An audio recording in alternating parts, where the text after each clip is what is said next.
Corona की दूसरी लहर में गंभीर मरीजों में ब्लैक फंगस तेजी के साथ देखा जा रहा है। देश के कई अस्पतालों में ब्लैक फंगस के मामले लगातार सामने आ रहे हैं। वहीं देहरादून के सीएमआई अस्पताल के वरिष्ठ न्यूरोसर्जन डॉक्टर महेश कुडियाल ने भी ब्लैक फंगस के बारे में जानकारी साझा की है। आपको बता दें कि कोरोना काल में डॉक्टर महेश कुडियाल लगातार लोगों तक सटीक जानकारी पहुंचाने की कोशिश कर रहे हैं, क्योंकि महामारी के समय लगातार गलत सूचनाएं इसे और भी ज्यादा भयानक कर सकती हैं। तो आपको सुनाते हैं ब्लैक फंगस को लेकर क्या कह रहे हैं डॉक्टर महेश कुडियाल। नमस्कार, मेरा नाम डॉक्टर महेश कुडियाल है। मैं न्यूरो सर्जन हूँ यहाँ पे सीएमआई हॉस्पिटल देहरादून में। मेरे कुछ पत्रकार मित्रों ने मुझसे इस जो आजकल ये बहुत ज़्यादा शब्द सुनाई पड़ रहा है ब्लैक फंगस, उसके बारे में कुछ ब्रीफली कुछ जानकारी देने को कहा था, ताकि वो समाज के कुछ काम आ सके।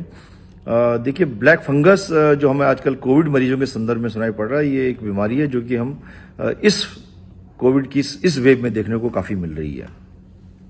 पहले मैं एक जनरल पब्लिक के लिए बता देना चाहूंगा फंगस होता क्या है। फंगस को, जिसको हम हिंदी में फफूंदी कहते हैं, और ये फंगस नॉर्मल लोगों ने भी अपनी लाइफ में देखा है कभी ना कभी। और उसका एग्जांपल मैं देता हूं। जैसे कई बार आपके घर में अगर जो ब्रेड होती है जो हम लोग बेकरी से लाते हैं, उसमें अगर आपने देखा होगा कई दिनों तक अगर वो पड़ी रहे तो, और उसको अगर जब आप कुछ दिनों तक अगर आप मतलब 10-12 दिन आपके घर में आपने यूज नहीं करी और बिना बाहर फ्रिज के बाहर पड़ी हुई है, तो उसके अंदर एक व्हाइट सी लेयर जमने लगती है, जिसको कि हम फफूंदी कहते हैं।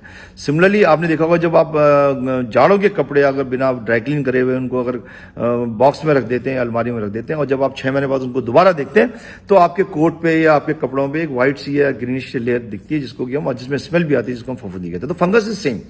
नॉर्मल सर्कमस्टांसेस में ये फंगस किसी मरीज के अंदर बीमारी नहीं करता है। फंगस एक ऐसा जीवाश्म है, एक ऐसा है वो है जो कि अपॉर्चुनिस्टिक, इसको हम ऑर्गेनिज्म कहते हैं। मींस जब ये इंसान की डिफेंस पावर कम होती है तभी ये आक्रमण कर पाता है। ये नॉर्मल सर्कमस्टांसेस में हवा में रहता है, ह्यूमिड एयर में रहता है, लकड़ी के ऊपर पाया जाता है, पर ये किसी आदमी से आदमी को नहीं लग सकता, ये किसी चीज से आपको नहीं लग सकता है। लेकिन डेफिनेटली चूंकि हवा में नमी में कई बार रहता है और ये सांस के थ्रू आपकी नली में जा सकता है, सांस की नली में जा सकता है, आपके नाक में साइनसेस में जा सकता है, और अगर आपकी इम्यूनिटी तो डेफिनेटली हो सकता है। अब इसको कोविड के अगर संदर्भ में देखें तो क्यों ये आजकल कोविड के टाइम पे ज्यादा देखे जा रहे हैं? चूंकि आजकल कई मरीज जो कोविड के हैं वो जो आईसीयू में भर्ती, अधिकतर ही उन्हीं में देखा गया जो कि काफी गंभीर रूप से बीमार हैं और जो आईसीयू में भर्ती हैं। आईसीयू में आपने देखा होगा यूजुअली पेशेंट तो वेंटिलेटर पे रहता है, या उसको हाई फ्लो मास्क से ऑक्सीजन चल रही होती है, या बाईपाइप एक मशीन होती है, उसमें उसके थ्रू उसको ऑक्सीजन दी जा रही होती है। तो ये ऑक्सीजन जो आती है वो सेंट्रल लाइन से आ रही है, और साथ में बीच में एक ह्यूमिडिफायर होता है जिसमें पानी होता है, वो एक वेट सरफेस मिल जाती है। हो सकता है उसके अंदर ये फंगस जो ग्रो कर रहा हो, और ये ग्रेजुअली वहां से होते हुए अपनी हमारी नाक के अंदर चला जाता है, वहां से वो साइनसेस में पहुंच जाता है, आंख में जा सकता है, ब्रेन में आ सकता है। आप कहेंगे कि लेकिन ये वेंटिलेटर और ये आईसीयू और ऑक्सीजन तो पहले से भी चला रहा है, कई सालों से चला रहा है, ये उस समय क्यों नहीं सुनाई पड़ता है? इस समय एक बहुत अजीब सी कंडीशन आ गई कि एक तो कोरोना की वजह से पेशेंट की इम्यूनिटी कम है, सेकेंडली हम लोग उनको स्टेरॉइड्स भी देते हैं जो कि उनकी इम्यूनिटी फर्दर कम करती है, और तीसरा ये देखा गया जो कि ये ब्लैक फंगस है, ये फंगल इन्फेक्शन है, यूजुअली उन लोगों में देखा जाता है जिनको बहुत हाई डायबिटीज है, अनकंट्रोल डायबिटीज है, वो भी उनकी इम्यूनिटी कम कर देती है, और फंगस को एक ग्रो करने का मीडियम मिल जाता है। तो हाई जो इनकी इम्यूनिटी कम है, जो एंटी कैंसर ड्रग्स पे हैं, जिन लोगों का ऑर्गन ट्रांसप्लांट हो रखा है, तो उन लोगों के अंदर ज्यादा संभावना है, अगर वो कोविड से संक्रमित है तो उनके अंदर ज्यादा संभावना है कि उनके अंदर ये ब्लैक फंगस होता है। अब ये ब्लैक फंगस के लक्षण क्या होते हैं?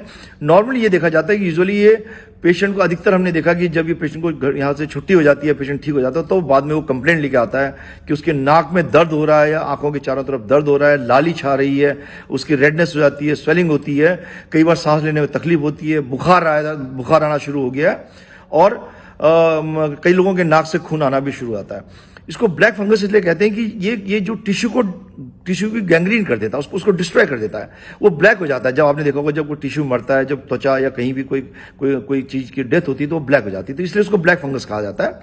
और ये एनटी सर्जन इसको डायग्नोज करते हैं नाक की एंडोस्कोपी करके।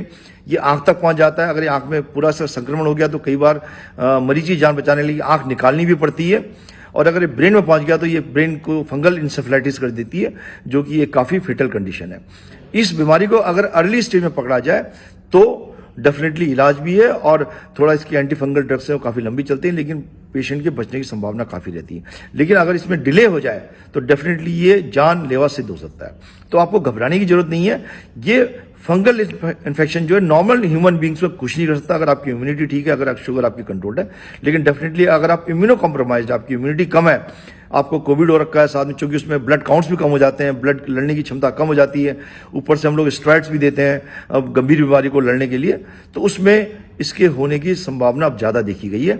और उसके लिए जो भी प्रिकॉशन अस्पताल लेवल पे लेनी चाहिए, हॉस्पिटल लेवल डॉक्टर्स को लेनी चाहिए, और डेफिनेटली हम देख रहे हैं कि क्या ये ह्यूमिडिफायर के थ्रू जा रहा है या ऑक्सीजन लाइन में कोई प्रॉब्लम है, सो डेफिनेटली वो प्रिकॉशंस ली जा रही है। लेकिन अपना ध्यान रखिए, अपनी इम्यूनिटी को कम मत होने दीजिए। अगर आपको शुगर है तो उसको कंट्रोल करिए, और ये मत समझिए कि ये फंगल इन्फेक्शन ऐसा है कि जो हर किसी को पकड़ लेगा। नॉर्मल इंसान में ये फंगस आपको कोई बीमारी नहीं कर सकता है। Thank you.